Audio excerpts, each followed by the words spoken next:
จะมาซิโน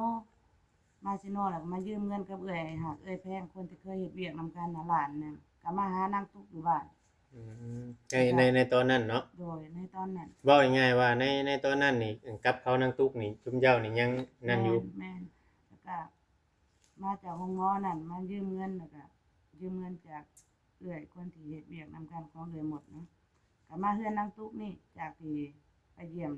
นางแต่ที่นำนางแต่ตอนนั้นน่ะโดยเพราะว่าเพิ่นทิ่มเนาะพ่อและแม่เพิ่นบ่ยอมให้เงินแบบซื้อข้าวซื้อน้ำทั้งที่ฮู้ว่าแม่ก็สูบยาสูบพ่อก็สูบยาสูบแล้วกินกาแฟเนาะโดยพ่อต้องกินแบบว่าค่าจอดรถบางเทื่อก็บ่ได้เอาเขามาจอดที่เฮาอยู่ห้องหมอเฮาก็อยู่บ่ได้เนาะแต่บ่มีเงินใช้ บ่มีเงินอีหยังอันผ่านหน้าก็บางเทื่อเขาก็สงสารข่อยเนาะโดยคนที่เป็นพ่อจ้อยเขาก็สงสารเมียเนาะว่า โดยเขามาผ่านหน้าว่าใครอีหยังก็เงินกับเมียก็บ่มีเงินกับเพิ่นก็บ่มีเพิ่นเลยคิดสงสารและอายใจแล้วเพิ่นก็ได้แต่ให้ว่าลูกเฮ็ดกับเขาจังซี่ขอโทษนำอีหยังจังซี่อ่ะมีแต่มันผ่านไปแล้วตัวนั้นเฮาก็บ่อยากให้เราปานใดบัดมีแต่ว่าเฮาสิมาถามเบิ่งแล้วก็เริ่มมาใส่น้องตุ๊กนี่ก็สิคือกันแล้วข่อยก็เลยแบบว่าบ่อยากอยู่แล้วบ้านนี้เว้าง่ายๆว่าอันนี้เฮาสิขอถามอีกตัวนึงเว้าง่ายๆว่าหากันมาอันมีเริ่มคิดมีปัญหาค่าเงินโตที่มื้อนั้นบ่ แม่นอันนี้น้องตุ๊กเรื่องนางตุ๊กนี่ได้หาก็เริ่มตะกี้เนี่ยยังแบบเว้ามายังนั่นนี่นำกันเขากับลุงบอกสอนตลอดเนาะ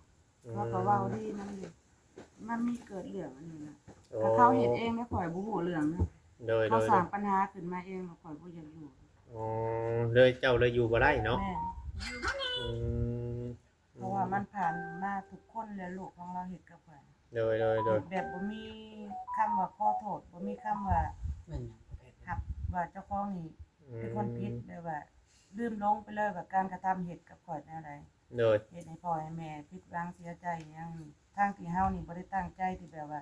มาแกล้มลูกมาอยู่กับลูกแบบว่าสิหวังว่ามาอยู่เฮือนอยู่ซ่านเป็นประจำอิหยังนี่โดยคือเวลาแล่นมาหาลูกก็แบบว่าเขาเจ็บเป็นจังแล่นมาหาสามพ่อแม่มานอนข้างมาพักอาศัยแล้วมาเฮ็ดบ่พอมกพอใจเลยเป็นไผก็อยู่บ่ได้ดอกโดยในเมื่อคนที่บ่มีความคิดความรู้สึกว่าตัวเองผิดแล้วบ่มีคำว่าขอโทษอยู่ร่วมบ่ได้ขอโทษขออภัยสำหรับที่แม่หมดอ๋อคนเฮาอยู่ร่วมกันได้ต้องมีคำว่าขอบคุณต้องมีคำว่าขอโทษแม่นฮู้ผิดก็ฮู้รับโดยก็พอใจแหละสำหรับแม่หมดเนาะแต่อันนี้บ่มีหยังเกิดขึ้นเฉยไผก็เฉยมันแบบว่าความเจ็บมันก็อยู่กับแม่เนาะนำเมื่อว่าเขาก็มีลูกก็ขอให้กรรมของไผกรรมของมันนะเฮาก็ขอจบเพียงเท่านี้กับลูกของพ่อจ้อยเนาะโดยก็คือสิบ่วุ่นวายอยากไปสร้างอาชีพของตัวเองก็อยู่เป็นโตของตัวเองถึงสิทุกข์ส่ำใดถึงสิยากส่ำใดมีแต่ว่าขอโทษทางผู้หลักผู้ใหญ่แล้วก็ FC เนาะหรือว่าเฮาเฮ็ดตามที่เพิ่นบอกบ่ได้ว่าทางผู้ใหญ่เนาะเพิ่นก็ยังให้อยู่นี้บ่ให้ไปใช้ป้าไว้ก็เป็นเรือนห้างเรือนหยังแล้วก็เขาในเมื่อเขาที่แม่นยู FC เว้ามาว่าทางเขาเจ้าบ่มีชีวิตไล่จังซั่นจังซี่กับพี่น้องเนาะคือว่าคนอยู่นี่มันลำบากใจแล้วก็เลยทำตามบ่ได้แต่ตามที่แม่หมดมาอยู่นี่ก็บ่ได้หวังอีหยังว่าสิมาญาติมุนมั่งมรดกที่ว่าที่ลูกอยู่เพราะว่าส่วนตัวของแม่หมดขับขี่มันอยู่ยากเลยเนาะมันบ่ได้แบบว่าใจมันอยู่บ่ได้ครอบครัวของแม่บ่ได้แบบว่ายากจนแบบว่าจนสิอดข้าวอดน้ำนี่ก็มีพร้อมแต่ว่าบ่รวยก็บ่จนแต่ว่ามาถึงลูกพ่อจอยจังซี่อ่ะบ้านน้องตุ๊กบ้านน้องตุ๊กแบบพ่อแม่ข่อยฮู้ทางนั้นพ่อแม่ก็สิบ่พอใจสิตัวให้หยังนี่ว่าลูกเขามาบังคับลูกจังซี่ว่าย่านมาบ้านญาติสันดินดอนตอนยาชาวทางที่ข่อยมีที่มีทางมีไห้มีนาโดยมีการศึกษาหลายกว่าหั่นแต่ข่อยทางบ้านน้องอ้อมทางบ้านน้องอ้อมพี่โดยคือว่าข่อยอยากสร้างครอบครัวใหม่ก็คือข่อยบ่อยากวุ่นวายกับพ่อแม่ของข่อยคันสร้างได้ข่อยก็สร้างเอาที่ว่าข่อยยอมทุกข์ที่แท้ครอบครัวของพ่อแม่ข่อยบ่ได้ทุกข์โดยอันนี้ก็ว่าง่ายๆว่าเฮาออกมาสร้างครอบครัวใหม่เฮามาเจอกับคนที่ว่าบ่มีมาหยังเนาะแล้วก็เลยเฮาสิสร้างเองเฮาถ้าว่าเฮาไปเพิ่งพ่อเพิ่งแม่แบบว่าเฮายัง ก็พ่อก็แม่อยู่ โดย อ่า แต่ครอบครัวของข่อย เนาะ พอมีพอกินข่อยบ่ได้ถูกสมที่ว่า อืม บ่แต่ข่อยมาถูกนี่ โดย ถูกข่อยอยากสร้างครอบครัวกับผัวเมีย โดยก็คือทางเงินทางไอ้มุดนี่เราก็เว้าตลอดอยู่พี่น้องกับพ่อจอยก็เล่าให้เราฟังว่าถ้าว่าอยู่นี้หรือว่าถ้าว่ามันดีขึ้นมีที่ดินที่ดอนหรือว่านู่นนั่นนี่อาจสิยามเฮ็ดนาอาจสิเมื่อเฮ็ดนาอยู่พุ่นก็เคยเว้าอยู่ตั้งแต่กี้ตั้งแต่ยังบ่ได้อันนั้นกับเขาอันน้องชายน้องหยังก็เคยเว้าอยู่พี่น้องไงเนาะก็เลยอันได้เล่าให้กันฟังอยู่แต่ว่านั่นน่ะพอได้มีนามีหยังเฮ็ดอยู่ทางนั้นเนาะเนาะ ถ้าสู้ทั้งนี้บ่ได้ก็คือแบบว่ามีแต่โลกเข้ามาบังคับจิตใจก็คือแบบว่าสิยอมแพ้แบบว่าบ่ได้ยอมแพ้แบบนั้นแล้วคือสู้ไปก็บ่มันบ่มีหยังดีขึ้น คือกับคนบ่มีหัวคิดเนาะ โอเค หัว โอ คิด เค ปัญญาแบบว่ามันบ่มีแบบว่า เออ คนเฮาคันตั้งรักได้ มันต้องเฮ็ดเสาเอาเสาต้นหนึ่งมันยืนเฮือนบ่ได้หรอก เนอะ มันต้องพร้ เข้า อม ใจ เพรียงพร้อมห เคย น้า หมดเว้า เนอะ มื้อนี้เนาะ เรา โอ น่ะ เคจ้ะมีแต่ว่าเวียงที่จบคลิปได้สบาย ก็ง่าย ให้ทีมงาน ผู้ ทำ ใหญ่ผู้รักผู้ใหญ่ผู้เพิ่นเฮ็ดเรือนเฮ็ดชานผู้เพิ่นชื่อดินชื่อดอนน่ะเพิ่นบ่อยากให้หนีแม่นบ่แต่ว่าทางเอ้ยมดน่ะเราเป็นคนที่ว่าอยากอยู่แบบสบายใจถ้าอยู่ โด ก็ ย บ่แม่นว่าบ่อยากทำตามผู้ใหญ่เนาะแต่ว่าเฮาอยู่แล้วเฮาบ่สบายใจก็มันอยู่ไปก็บ่มีความสุขบ่มีกำลังใจที่เฮ็ดที่หาหยัง ส่งเสริมให้เขามีอิหยังดีขึ้น เขาก็บ่พร้อมเพรียงกับเฮาเขาก็คิดแต่ว่าเฮานี่มากินมาแก่มาอยู่แบบว่ารำคาญของเขาเนาะเฮาก็ หมู่บ่ให้เกียรติเฮาว่าซั่นซะเนาะ โดย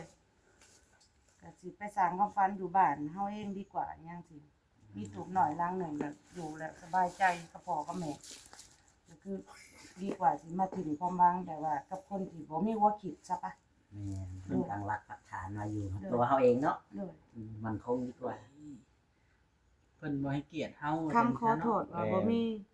อืม คำขอโทษว่าบ่มีคำว่าขอบคุณบ่มีบ่ฮู้คำว่าดีคำว่าสั่วเนาะเว้าไปก็สำหรับข่อยเลี้ยงมาข่อยนี่ก็ยังว่าบอกนอนสอนได้อยู่เด้ แม่น ก็เลยมันเจ็บในอก แม่น คนเฮามันสิอยู่ร่วมกันได้มันต้องมีคำว่าขอบคุณ ขอบคุณขอบใจเนาะ ขอบคุณขอบใจแล้วคือคำว่าขอโทษคำว่าให้อภัยจังอยู่ร่วมกันได้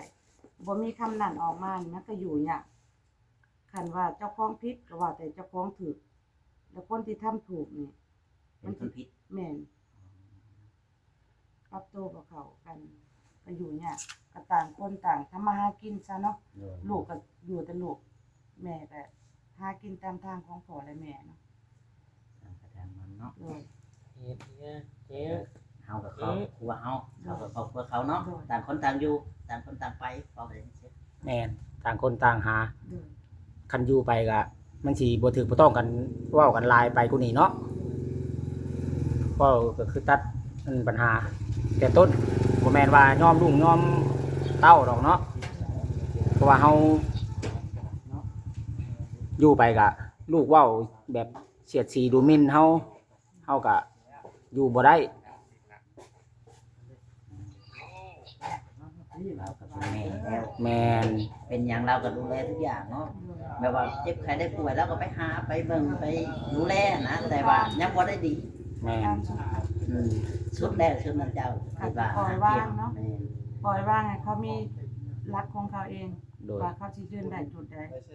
เพราะว่าอาจจะเป็นเฮาเข้ามาในชีวิตของเขาแหละบอกเขาแบบว่าสอนเกินไปเนาะแล้วเขาตั้งรักบ่ถูกก็สิปล่อยว่างเบิ่งคันเขามีคันเขาตั้งรักได้ก็ดีใจนำคันว่าลูกตั้งรักบ่ได้ให้ย้อนคืนที่แม่เคยบอกแต่สิให้คิดให้ได้ก็แล้วแต่เขา แม่น สุดแล้ว คิดคำนั้นให้ได้ที่ว่าเขาเคยสอนเขาไปเนาะ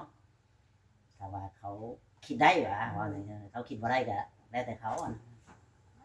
ตอนนี้ให้ความคิดกับลูกทุกๆคนเลยที่แม่เว้าผ่านเนี่ยหนากล่องเนาะ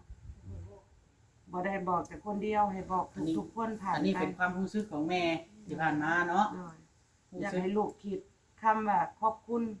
คำว่าขอบใจคำว่าขอโทษคำที่ว่าให้อภัยจังสิอยู่ร่วมกันได้พ่อแม่ลูก ต่างคนต่างให้เกียรติกันและกัน โดย ขอสำนั่นเนาะไปหมดเนาะ แต่อันนี้ลูก ลูกคนใดแม่ท่าฟังข่าวบ่มีเงียบเฉยคำที่สอนไปบ่มีค่าเว้าบ่มีความหมายก็แล้วแต่ลูกสิคิดให้ลูกจื้อไว้ว่าคำแม่บอกแม่สอนเนาะมันดีบ่หรือมันชั่วคันเจ้าได้ดีแต่ละคนแม่ก็ดีใจพร้อมคันว่าบ่ได้ดีให้คิดย้อนหลังคำที่แม่สอนไว้เพราะว่ามื้อนี้จังได๋แม่ก็ไปเริ่มชีวิตใหม่อยู่ส่วนตัวของแม่แล้วแม่เว้าคือแบบสุดท้ายมื้อสุดท้ายก็แม่นให้ ที่ คิด ชื่อว่าเพิ่งเนาะ โดย แบบมือสุดท้ายที่เอ้ยหมดสิกล่าวถึงเพิ่นในมุมแบ ลู บ ก นี้ เราแต่ละคนทุกคนเลย คือสอนเป็นบทเรียนให้จำไว้ถ้าได้ดีแม่ก็ดีใจพร้อมถ้าว่าบ่ได้ดีให้ย้อนขึ้นหลังความสอนของแม่และให้คิดคำว่าขอโทษกับแม่ซะกับพ่อซะที่ผ่านมาคันคิดได้ อย่าหาแต่ว่าข่อยนี่ยังน้อยคิดเข้าบ่ถึงกันเฮาต้องมีหัวคิดเฮาจังสิอยู่ในได้รอด อยู่ในโลกนี้เนาะ เลยเฮ็ดจังไดสังคมเขาสิเบิ่งเฮา แม่น เดินทางทางใดเฮ็ดมันสิถูกพยายามช่วยเหลือตัวเองให้ได้ลูกแต่ละคนเพราะว่าแม่ก็สิตามทางของแม่กับพ่อเนาะก็สิบ่วุ่นวายตอนต่อไป สิบ่เลอะสิบ่อันกลับมาวุ่นวายอีกแล้ว โดยคือว่าครั้งสุดท้ายมื้อนี้แม่เดินไปแล้วแม่บ่อยากหันหน้ากลับให้จำคำที่แม่บอกไว้ถึงสิบ่เป็นแม่ที่แท้จริงแม่ก็สอนคือแม่ผู้หนึ่ง แต่ก็หวังดีตลอดเนาะ นางดีตลอด แนะนำว่าบอกสอนในทางที่ดีเนาะ โดย ๆถึงเฮาสิบ่ได้เลี้ยงเขาปานนั้นเนาะแต่ว่าเฮาก็เลี้ยงในคำเว้าซื่อ โดย ๆแต่ว่าเพิ่นสิพังบ่พังก็ได้แต่เพิ่น สอนให้ได้ความดีเนาะบ่มีใครอยากให้สัวถึงว่าเฮาสัวไปแล้วเฮาผิดโอกาสเฮาผิดครั้งแล้วแล้วก็เฮากลับเริ่มต้นใหม่ก็เฮ็ดใหม่ลูกเอ้ยทุกคนเลยที่แม่กล่าวถึง โอ้ยสบายดีลมอย่างนี้ผ่านมาเนาะลมหัวกุดบ่ อารมณ์มันแห้งวะ ลมหัวกุดผ่านมาพี่น้องเอ้ย ให้เราเข้าในตู้กับไผ โดย ให้ ให้ทางอันสาวแก้วเพิ่นมาให้เพิ่นถามพี่น้องเอ้ยเพราะว่าเพิ่นมาตามที่หลังอาจจะบ่ฮู้เรื่องราว เอาปลาน้ำปันนี่ น้องพ่อน้องแพทย์ ปลาน้ำโมนี่นะครับค่ะ คือทางอันเอ้ยหมุดนี่อยากฟังทางอันลูกแต่ละคนนี่แบบว่าคันว่าผิดแล้วอยากให้มาขอโทษพ่อแม่ ก็คือ แล้วก็เปลี่ยนแปลงเนาะ โดย เพราะว่าตัวใดเฮาฮู้ชื่อว่าเฮาได้เว้าได้ ให้คิดได้ก่อนแล้วก็ให้คิดได้ก่อนเว้ากันกับผัวว่าพ่อเอ้ยแม่เอ้ยลูกขอโทษแล้วขอ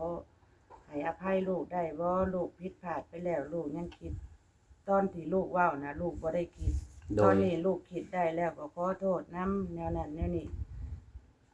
แม่ก็สิให้อภัยพ่อก็ให้อภัยเนาะคำเว้าคำจาแม่ก็สิสอนใหม่ โดย แม่ก็สิบอกให้จื้อใหม่จำใหม่ว่าอันนี้มันบ่ดี โดย อันนั้นมันบ่ถูกเจ้าสิเว้าสิ่งใดให้มันเข้าในสังคมมันพังได้รับเฮาได้ว่าเฮาสิอยู่ร่วมบ้านร่วมเมืองได้จังใดหยังสิก็สิสอนใหม่สอนลูกใหม่ โดย แต่ลูกยังเงียบหาย เพราะว่าจากมื้อนั้นมาฮอดมื้อนี้มันจักมื้อผ่านมาลูกก็ยังเงียบเฉย ยังคือเก่า ยั ยัง คือเก่าก็บ่มีหยังเปลี่ยนแปลงขึ้นนํตัวตนเนาะมีหยังแสดงออกก็คือยังสิคิดบ่ได้คันคิดได้เบิ่งแม่ในคลิปนี่ก็แล้วแต่ลูกสิคิดเพราะว่าแม่บ่อยู่แล้ว แม่ขอเว้าครั้งสุดท้ายเนาะก็บ่ได้มีความร้ายความเครียดแต่ว่าอยากให้เอาตัวเองให้รอดให้เป็นคนดีในสังคมคำที่แม่บอก นี่แหละพี่น้องเอ้ยคือคำสอน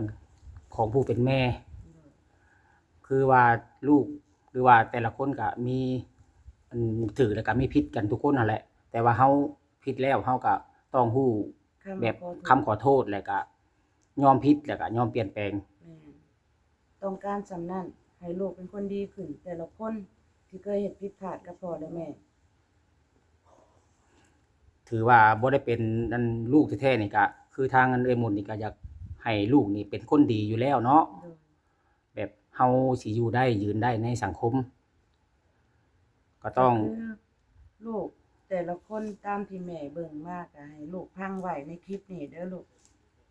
การที่ผู้ใหญ่เพิ่นช่วยเหลือทุกสิ่งทุกอย่างเพิ่นอยากให้ได้ให้มีคือบ้านคือเมือง เจ้าได้เงินมาเจ้าไปหลินเจ้าจื้อกินข้าวอยู่ห่างมันก็มื้อใดมันสิมีแหละลูกได้ยินบ้านเมืองเพิ่นเว้าใส่แม่พังตั้งแต่เริ่มต้นก็มาอยู่กับแม่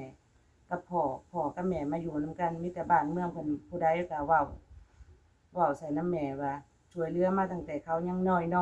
ๆแต่เรื่องนั้นแม่ก็บ่ฮู้นำดอกเพราะว่าพ่อกับแม่ยังบ่ได้เคยคบหากันเนาะแต่ว่าแม่ได้ยินคำบ้านเมืองเพิ่นว่ากล่าวหาว่าเจ้าบ่เฮ็ดบ่สร้างลูกแต่ละคนก็เพราะมันบ่มีอิหยังเจ้าบ่ได้ตั้งใจว่าอยากเฮ็ดเวียกเฮ็ดงานอยากสร้างหยังเป็นของตัวเองเนาะอยากมีคือเพิ่นเพราะชุมเจ้าบ่สู้งานลูกเอ้ยเพิ่นผู้ช่วยเพิ่นก็เมื่อยแล้วเพิ่นสิช่วยมาเจ้าก็ไปกินข้าวอยู่ห่างเจ้าบ่ได้ว่าได้เงินก้อนนั้นมาแล้วเจ้าอยากได้อีหยังเป็นของสำคัญที่สุดในชีวิตเผื่ออนาคตต่อไปลูกเต้าบ่เคยคิดอีหยัง มีแต่อยากลินอยากกินอย่างเดียว แม่ อย่างมัน โอ้ยพี่น้องเอ้ยบางเทื่อตอนนั้นเพิ่นอาจจะยังแบบอายุบ่ทันหลายเนาะยังน้อยเนาะแต่ว่าตอนนี้คือว่าใหญ่แล้วแต่ละคนเนาะมีครอบมีครัวแล้วพี่น้องเอ้ยถือว่ามีลูกแล้วบางคนก็ดี ถือว่าเป็นผู้ใหญ่ขึ้นมาและต่อไปนี่ก็คือทางเงินแม่มุดเพิ่นนี่ก็สิได้ย้ายออกจากบ้านหลังนี้ ไปพุ่นแหละหาวิทยาเฮ็ด ไปห้องเศร้า ไปห้องเช่าพี่น้องเอ้ย ไปอยู่ซิโน อยู่เซโน โดย ไปเฮ็ดงานหยังมานี่ คือการงานนี่ยังบ่ฮู้ว่าสิเฮ็ดอิหยังต่อเพราะว่าได้ห้องพักห้องอิหยังแล้วก็สบายใจเรื่องเวียกงานก็บ่ได้ฮ้อนปานใดเนาะแบบว่า คือว่าออกไปจากที่ชีวิตเป็นแนวนี้แหละคือมันสิสบายใจขึ้นขอให้แต่ว่าทั้งพ่อและแม่ก็สบายใจลูกเต้าก็สบายใจแล้วก็พอใจแล้วที่คือมันวุ่นวายเนาะมันร้อนเนาะ โดย อยู่ในเรือนหลังนี่คือร้อน คือเพิ่นว่าคัดที่อยู่ได้คัดใจอยู่ยากเพิ่นว่าเนาะ โดย ก็คือสิออกไปมื้อนี้แม่นบ่ โดย พ่อจ้อยเพิ่นไปแปลงรถเนาะ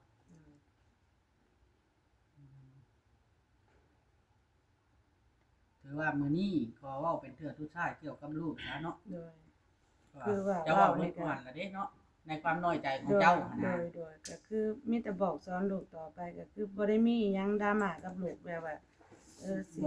เว้าสิด่าแต่ว่าแม่อันนี้ความเว้าที่แม่เว้าออกไปนี่คือบอกตอนต่อไปว่าสิเฮ็ดแนวใดสิเริ่มลูกสิเริ่มต้นแนวใดจากที่ได้พังแม่เว้าแล้วให้พังให้จบก่อนแล้วจังมาคิดแล้วจังว่าสิเริ่มต้นแนวใดคันว่าลูกคิดได้ อยากให้ดีแหละ โด เนาะ ยก็คือให้ปรับแปลงตัวใหม่แบบว่าอีหยังที่มันบ่เคยดีเนาะก็พยายามแบบว่าเฮ็ดได้เฮาสิดีอยู่ได้อยู่ในห่วมบ้านหมู่ได้ให้บ้านเมืองเพิ่นฮักแพงเนาะไปไสให้มีแต่ไผฮ้องสื่อของเฮาว่าการกระทำอันนี้ดีอันนั้นดีการกระทำทางหลายไปไสหมู่ก็รับตาสร้างใส่ก็เจ้ามักบ่เจ้าคิดเบิ่ง ขายชื่อเสียงว่าเจ้านี่ไหลพ่อไหลแม่คือแนวนั้นแนวนี้นะมันก็ข่าวดังไปทั่วโลกแล้วคนในบ้านก็บ่มีไผสิพร้อมเพรียงเจ้าให้เจ้าคิดเอาว่าเจ้าสิไปรอดบ่ผัวเดียวเมียเดียวแท้บ่เขาสิฮักแพงเจ้าอีหลีกว่าพ่อกับแม่บ่ลูกผัวแม่นลูกผัวไผก็ฮักก็แพงเนาะอยู่นํกันแต่มันทั้งมื้อมีมื้อผิดกันในเมื่อนั้นพ่อกับแม่ก็บ่อยู่แล้วเพราะเจ้าบ่เอาพ่อและแม่แล้ว คันถึกมื้อนั้นมาให้เจ้าคิดให้ได้เจ้ามีน้ำตาที่หลังเจ้าก็เสียใจไปแล้วเพราะว่าเจ้าเฮ็ดผิดพลาดไปแล้วเจ้าบ่มีคำขอโทษแม่ก็บ่มีคำว่าสิให้อภัยอันมื้อนั้นเจ้าคิดได้มีคำว่าขอโทษแม่ก็มีคำว่าให้อภัยทุกคนเลยที่ลูกคนใดที่เฮ็ดผิดคำนี้แม่สอนทุกคน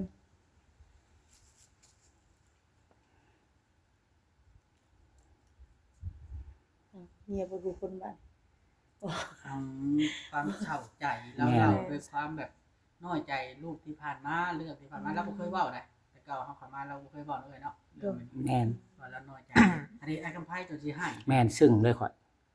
เพราะว่าเราก็หวังดี ในเมื่อเราก็คิดว่าเราเข้ามาน่ะเป็นแม่ผู้ แม่น แล้วนะก็เลยบอกเลยสอนแต่ว่าลูกเต้านี่บ่เคยจดเคยจำบ่เค แม่ ย น คิดว่าบ่เคยคิดสิให้เกียรติกันว่าซั่น แม่นเพราะว่าลาวนี่เฮ็ดดีกับลูกนี่แต่ละคนนี่เฮ็ดดีเบิดทุกอย่างอะนะเจ็บเป็นอุ่นลาวไปคอยเฝ้าคอยอันเว้าคอยอันให้กำลังใจลูกเต้าตลอดเนาะแต่ว่าลูกบัดผัดมาเว้าแบบเสียดสีดูหมิ่นแบบบ่ให้เกียรติพ่อแม่จังซี่ก็เป็นแต่ละคนก็ต้องสิน้อยใจอะไรพี่น้องเอ้ยเป็นทางอัน